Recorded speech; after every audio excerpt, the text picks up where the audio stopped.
Wow, this Terrence Gangster Williams, aka OG Giggity. How y'all doing, man? I'm feeling good today. I'm gonna drop one on y'all. I had met this guy downtown, Orleans, Elysian Field. They have a Burger King on the corner, and on that little side street, used to have a game room right there. And right across, I think they had like a little mechanic shop. Well, it was a guy from that lived uptown. His family lived downtown. He introduced me to this dope boy at the game room. So the dope boy checking me out. I guess he sized me up. I was young, small, Guess he like, you know what? I might, I'm gonna go ahead and try to work this young boy. He don't know I'm on a mission. I'm trying to jack something. So what I do, I take like maybe $100, like $200 bills. But I take some newspaper, cut a lot of newspaper, cut it up, made the size of the $100 bills, right? Put it on there and fold it. Put the rubber band on there. And I had this the Bally bag. Remember the Bally bag, the white with the little green on? I had that bag, like a Crown Royal bag. I had a Bally bag. So I got the glizzy on me. That's what y'all say. That's y'all word. They're the glizzy, right? I had the Glock on me, and I go around there, I go in the sweet shop or the game room, whatever the thing is. I had him the bag. So now it's a waiting game, right? So I'm like, I wonder if he got the drugs right outside, whatever. Because as soon as he walked to the car, whatever, I'm up and on him. But to my surprise, he didn't go in the bag to check the money right there. He took the bag and walked out. So when he walk out, I wait for a few seconds. Then I come out. He go down the street. Then he turn right. I go down the street, turn right. When he get in the middle of the block, I had to creep down the block down on him. And then there was another car. I don't want to say the kind of car it was, but it was another car pull up. By the time the car pull up, that person, it was a female with him. She had the drugs in the car. So I up on him. Me being a little anxious and I was a little rookie. I got too close up on him. He's older. He's short, but he had a little size with him. He tried to grab me. Hold up, boy. Boom, shot to the ground. Oh, he froze up. The person in the car, oh, you got the wrong one. You got the wrong one. I'm like, I had to grab him because he got scared. He fell, so I grabbed him. I tried to say, drop it out the window. You got the wrong one. You got the wrong one. Drop it out the window. You got it. Pull off and left him. Now I'm like, what am I do? She gone. I done got ticked off and like, man, get on. He took off running, ran up the street. Now I think about he kept my fake money too, because he didn't give me that back. So I run around, go jump in the car, pull off, tell the play what happened. The man who hooked it up, he like, man, but I guess he wasn't really tripping because he must have didn't care. And like, I want to say about 4 years later, I seen the man at OPP, in the central lockup, I mean. So for those who don't know what central lockup, when you get arrested, you go into the place where they put you in a holding tank, where you make your phone call. That's central lockup. I go in there, we in there. I got a red band on because I'm charged with a murder charge. No, that wasn't 4 years. That was 2 years later. My bad, 2 years later. I got a murder charge. He in there, I don't know what he in there for, but he looked like he ticked off, right? So he spots me. The bad part, when you have a murder or something violent, well, I know for the murder, let me just say that I'm not going to go, I don't know about the rape charges or whatever, other violent case. I know about murder. They're going to put some shackles, leg iron shackles on your legs. So, you can't really move. But me going through that in juvenile jail, I learned that you keep your feet, you put your legs kind of close to one another. So if you got to fight, you can shuffle and move around better. A lot of people be goofy, had their legs stressed out, move, so somebody hit you, fall all down. You're clumsy. You got to have your legs a little close in so those chains come in so they won't be too far out. So, but anyway, and they making me go in the cell where he at. I'm like, man, I got to go in here, then, man. I know he see me. And the crazy part about it, I don't have no yes mans or no, jock riders in the cell.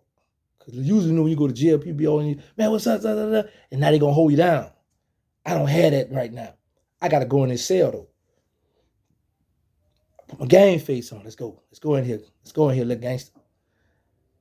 I think I had took the lid off at the time, but I'm gangster. I got to go in the cell, though. Go in the cell. So he mean mugging. He just look, but he's not mean mugging like me in general. He's just mad. I don't know what he in jail for, but I know he's ticked off. I walk in there. I guess he see that red band and see the shackle. So it's like something about the red band and them shackle usually, not all the time, intimidate certain people because in their mind, oh, he about his business, he in for that. Man, I ain't. Sometimes you got some dude that still get on your butt. They don't care what you're in there for. You done violated them, but they people, they on top of you. They on your top like a kufi. So, but I go in there, he don't do nothing. So I play it all, find me a cut, go brace back against the wall. He looked, but I guess he felt, man, I got other problems. I ain't get to work from him. He got away, so he let bygone be bygone. So I got away with that one, y'all. I got away. I ain't say nothing to the man. I was happy that I ain't had to get the rumbling in there. Like I said, I don't know how that would have turned out, So, I go on up to the receipt to OPP. OPP, when you step in there, they had put me on B1 that time. That time I went on B1. Go on B1, they playing Dirty Horse.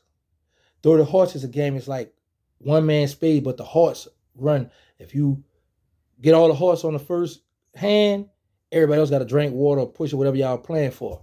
So we playing the game, and I had lost, but it was a guy from the tent where that was on the range that a lot of people were scared of. Me and him was cool. We was in juvenile jail together. So he was standing right there, and a guy was from the third ward who I tried to kind of take advantage of.